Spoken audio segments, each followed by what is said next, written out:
Hi folks, Matt Easton here, Scholar Gladiatoria. So by this time, hopefully quite a lot of you will have seen my review of this new Marco Dinelli practice rapier.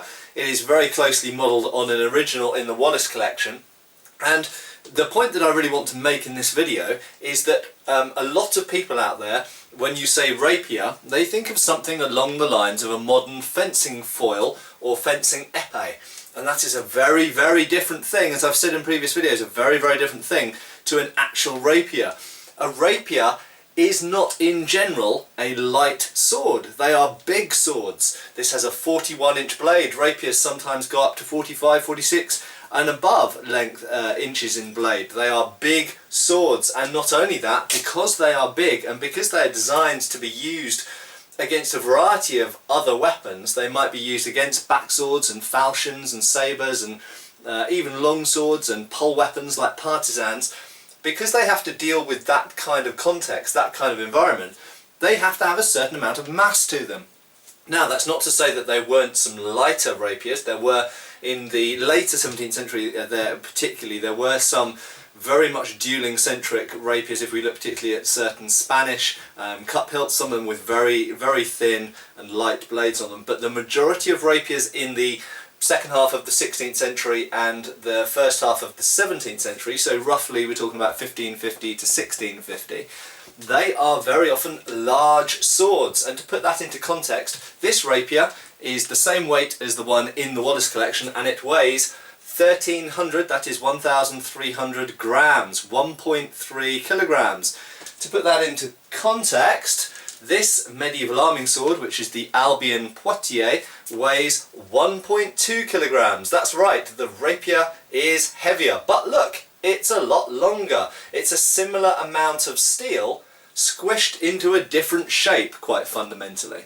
Okay, so the rapier clearly is never going to cut as well as this kind of medieval arming sword, but it has a lot of extra reach and it has a lot of extra hand protection, and the point of balance is closer to the hand, largely due to that extra weight at the hilt end, and of course it's got a longer blade, so you can thrust someone from further away. So it's a different kind of beast, but it ends up being a very similar weight. In actual fact, the points of balances on these two swords are actually quite close. So medieval arming sword in this case, and they do vary of course, and rapiers vary, and arming swords and all types of swords vary, but as a rough comparison, rough indication, medieval arming sword 1.2 kilograms, rapier from about 1630, 1640, 1.3 kilograms. Now if we compare with something a bit more extreme, that is right, the Mofo, great big 13th century falchion, inspired by both the Conyers falchion and the Cluny falchions. This, how much do you think this weighs compared to the rapier? It's the same, that's right. Surprisingly, amazingly, and credit to the manufacturing skills of both the sword makers, in this case Paul Binns, and in this case Marco Dinelli, they weigh the same. This rapier weighs the same as the real thing, and this falchion is very much in the range of the original falchions as well. This is 1.3 kilograms, 1300 grams, and so is this. So drastically different looking swords, they weigh the same. Why do these weigh the same? Well, quite simply, they've got the same amount of metal in them. They're squished into different shapes. The falchion has a 29-inch blade and is very, very flat and doesn't have a huge amount of it. It's got a fairly large pommel, although it's fairly thin, but of course it doesn't have a huge amount of hand protection. The rapier has a lot more metal at the hilt end, and the blade is squished out into a much longer shape, narrower shape. Now, a lot of people confuse but also compare rapiers with small swords. I will do a bigger rapier against small sword, a rapier and small sword comparison video at some point very soon, but they are utterly different beasts.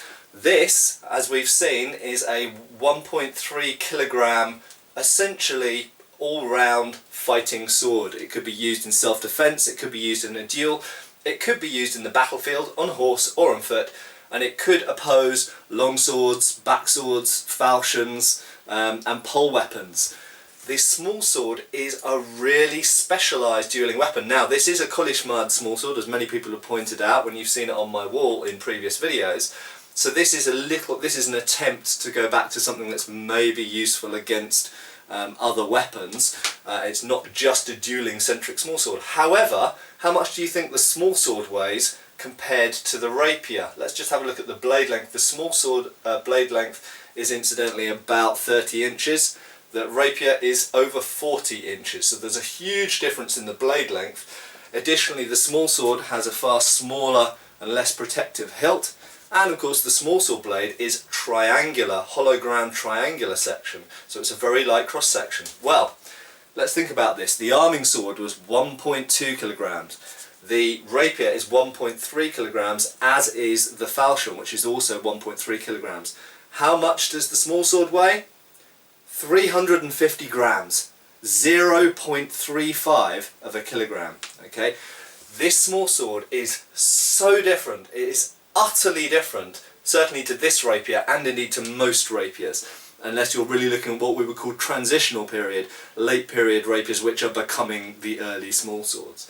The 350 grams of this small sword, it feels like what to compare to. It's almost like an arrow, you know, an arrow for a bow in your hand. It feels like a small, light stick. There is nothing to it.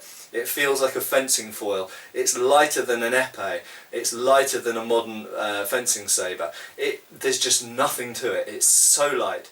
So don't confuse and put in the same, you know, category in your mind small swords with rapiers, because the majority of rapiers, at least from the period of 1550 to 1650, are very, very different beasts to small swords. Small swords, for the most part, certainly sort of 18th century small swords like this one, are really, really light. They're amongst some of the lightest swords that have ever been made, and they're also quite fragile.